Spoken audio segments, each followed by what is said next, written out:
his favor be upon you and 1,000 generations, and your family and your children and their children and their children. May his presence go before you and behind you and beside you, all around you and within you. He is with you. He is with you in the morning, in the evening, in your coming and your going, in your weeping and rejoicing.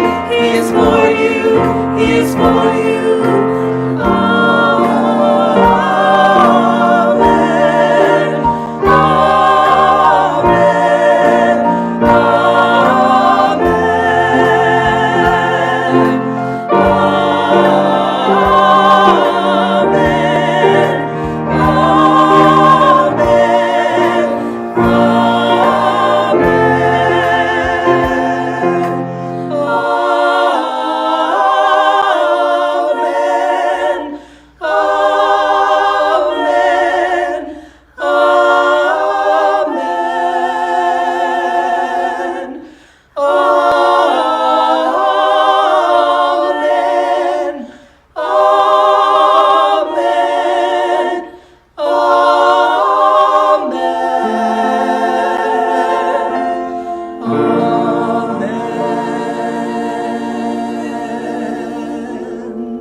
Good morning. Today we're going to be talking about generosity without fanfare, based on Matthew chapter 6, verses 1 to 4. We've been talking on the Sermon on the Mount. Remember that in this passage, Jesus is being heard by very religious people, and he tells them, be careful not to practice your righteousness in front of others to be seen by them. If you do, you will have no reward from your Father in heaven. So when you give to the needy, do not announce it with trumpets, as the hypocrites do in the synagogues and on the streets, to be honored by others. Truly I tell you, that they have received their reward in full. But when you give to the needy, do not let your left hand what your right hand is doing, so that your giving might be in secret. Then your Father who sees in secret will reward you. In this time, some Pharisees, Sadducees, scribes, and more likely priests were listening to Jesus. Those who used to do good works for the wrong reasons. Approximately half of this chapter deals with these people doing the right things for the wrong reasons. In these 4 verses, talks about generosity. Then he teaches about prayer. He also comments about fasting and concludes it with the teaching of making treasures in heaven. The good works people do are moved for one of 2 reasons. One of them is to be seen and recognized by others, or to please God. That would be the second reason. When I'm imposed for my desire to be applauded by the people, I get my reward, which is to be praised by them. If that really happens to be, applauded by others, I got my temporary reward, and it's temporary. This is to make the approval of others my idol, for which you could be sure that God will not grant you any other reward. On the other hand, if your good works you do them to please and to serve the Lord, if this is your reason, it is really worth all the investment and effort that you make on it. Today we are going to see 3 things that will help you practice generosity without fanfares. First of all, we must be good stewards of the resources God gives us. First, by practicing honest work. Let's see Ephesians chapter 4, verses 22, 23, and 28, which read, "You were taught, with regard to your former way of life, to put off your old self, which is being corrupted and its deceitful desires. To be made new, the attitude of your mind. Anyone that has been stealing might steal not longer, but must work, doing something useful with their own hands, that they may have something to share with those in need. So the God is teaching in here that you do to change your way of thinking and your way of doing. Then the first thing is not yourself, it's God. And then you were called by God to do good to others too, not only to yourself. People that were stealing, they're just centered in themselves. They do not care about others. But when you change your life, you give your life to Jesus, you must become like Jesus wants you to be. Thinking in God, thinking in others, not only on you. So you have to work honestly for yourself, not depending on others, but also taking care of others. You have to take care of your own needs first with your own efforts, and then God wants you to do something for others. You work not only for you and for your family. You whatever you do, you ought to do it to help also others. Like God is teaching us in Malachi. Another reason we ought to work to give to God's kingdom our tithes and offerings. So when you work and you get your salary, it's for you, it's for your family, it's to help others, and also to give to God's kingdom. Malachi 3:8-10 says, will a mere mortal rob God? Yet you rob me. But you ask, how are we robbing you? In tithes and offerings. You are under a curse, your whole nation, because you are robbing me. Bring the whole tithe into the storehouse, that there might be food in my house. Pass me in this, says the Lord Almighty, and see if I will not throw open the floodgates of heaven and pour out so much blessings there will be no room enough to store it.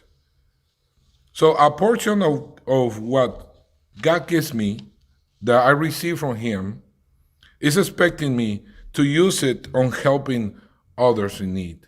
Don't forget that. So Jesus is telling the Pharisees, not if someday they give. He was assuming they were giving to the needy. Not only for them, they were giving to the needy, but what they give, it has to be not for their own good. There are always a way people find to do things all the time that ends in a good to themselves. We are to forget that. We have to do things for God, for others, and for me. We must seek to be rich in good works. This is the next teaching in 1 Timothy chapter 6, verse 18, which says, command them to do good, to be rich in good deeds, and to be generous and willing to share. First, in order to do that, we always should be seeking the opportunities to serve others in their needs. Like in Acts chapter 4, there was a time when the church was all together, praising God, growing in thousands, but there were a lot of needy people in those days in the church. So some of the believers started selling their properties, their homes, their lands, and bringing the money to the apostles so all the people with needs will be covered. It was one man, his name was Barnabas, that he sold his property and brought it to the apostles to cover people needs in the church. But it was also another couple in Acts chapter 5. Ananias and Sapphira. They were trying to do the same thing. They saw that this, you know, brought a good honor to Barnabas and to the others, and they tried to gain the honor they gained. So they sold their property and said they would bring all the money they got from the property to the apostles, but they didn't do it. They just kept part of it for themselves. They had the right to do that. We had the right to keep our salary for ourselves and not to give any to God or not to give any to the needy. So they had the right, but they were pretending, doing this kind of good for God, for the people, but at the same time, what they were really trying to do is something for themselves. They weren't thinking in the needs of people in the church. They were thinking in their own good by doing that. We have to be in vigilante of doing it for the right reason every time we do it, because God knows our heart and He will not forget this kind of things. So whenever you do something in your heart to bring glory to your name, and you're not doing it to help others, God will know that. And you will get your reward, and you will nothing else that you're going to get. Third, our hope must be in God, not in circumstances. The reason people is always relying on the material goods is because they do not trust in God. We eat not because we have money in our pockets. We have salary not because we are strong, are smart, and are people that is desirable to businesses or companies. It's because God gave us the opportunity. God gave us the strength, the smartness, and all what is needed to do a job. And He blesses the work of our hands. So everything we get is from God. And we ought not to forget this thing. Everything we have is from God. If we eat, we have a house, and whatever we have, even the clothes we have, it comes from God. Job, remember, he said this. He was a very rich man, and he recognized that everything he had, it came from the Lord. He said, I came naked to this world, and I go back to God naked. So nothing that I get is mine. It came from God. So remember, everything you have, it comes from God. So you're not giving to God nothing He didn't give you first. You're not giving to others something you didn't receive from God. 1 Timothy chapter 6, verses 17 and 19 says this, command those who are rich in the present world not to be arrogant or not to put their hope in wealth, which is so uncertain, but to put their hope in God, who richly provides us with everything for our enjoyment. In this way, they will lay up treasures for themselves as a firm foundation for the coming age, so that they may take hold of the life that is truly life. Remember, everything you get is from God. And He gave it to you for your enjoyment, but not only for your enjoyment, to help others, to provide for God's kingdom. And remember the young man that one day approached to Jesus, asking Jesus, good master, what I should do in order to go to heaven? And Jesus' answer was, do you know the commandments? Oh, yes, I do. I have fulfilled those and every one of those since I was a kid. So, what else I had to do? And Jesus said, you know what? There's one more thing you ought to do. Sell all your belongings and give it to the poor and follow me. And that young man, because he was a very rich man, and he was afraid to lose his position, his status, he just left the presence of Jesus, sad, because he had a lot of things and he didn't want to give up to those things. Sometimes we want to follow Jesus, But what He requires from us is to let go ourselves, let go our possessions, thinking on serving only God, thinking on serving others, and God will take care of our own needs. We must examine our desires when we are giving to the needy. If someone is on the street and asks you for some money to help that person, just examine your heart. You want to really give it? Do you get that money? If you did it, why you did it? Because that person needed, or because your conscience? God knows everything in your heart. Everything you do, remember, do it to serve God, to please Him, and then to serve others. Thinking those things that are hidden deep in your heart. Ask God to help you on this, to examine your heart. Is our hope placed in our earthly possessions? Would you care if you lose everything? Do you think God will let you down if you lose everything you have, your house, your work, your savings, and everything? God will never let you down. So do not hang tight on those possessions. Is our priority our own enjoyment, or it is our priority to please God? In order to be rich in the eternal blessings, we must be good administrators of the early ones. So everything God gave you is for your own enjoyment, is to serve others, and to provide for God's kingdom.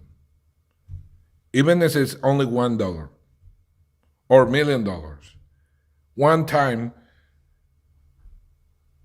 one of my members in one of the churches I planted in Mexico that was making a lot of money,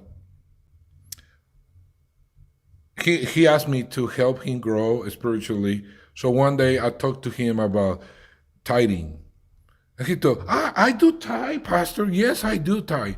I told that person, you made so much money that if you tithe all what it is coming to the church, you will be short. But I do tithe. Others do tithe. Others give offerings. So you're not tithing. You're just giving some money. Because he was making so much money, he wasn't tithing. Because he was looking at his tithing and said, this is too much. This is too much to give to my church. This is too much to give to God's kingdom. Sometimes we do the same. Oh, these people on the streets, it's because they're lazy. They don't want to work. They don't want to get up early and work. We have a reason why we don't do help the needy, but we also have our reasons why we help the needy. Are those reasons the right reasons? So remember, everything we get from God is not to satisfy only our temporary needs. It's to do good works with them. But you seek the good of others and to serve God. And above all, serve our Father who is in heaven, who sees you right deep in your heart. He knows what you're doing. He knows what you can do. And He will reward you accordingly. So you want to have treasures in heaven. Remember this. Temporary goods are useful to make treasures in heaven. And we're going to be talking about that topic later. God bless you, and I hope everything you do, it gives an account for your eternal blessings. Thank you so much for joining us today in our worship at First Southern Baptist Church of Phoenix. A few moments ago, you heard us sing a new song, The Blessing. We'd like for you to join in now as a benediction.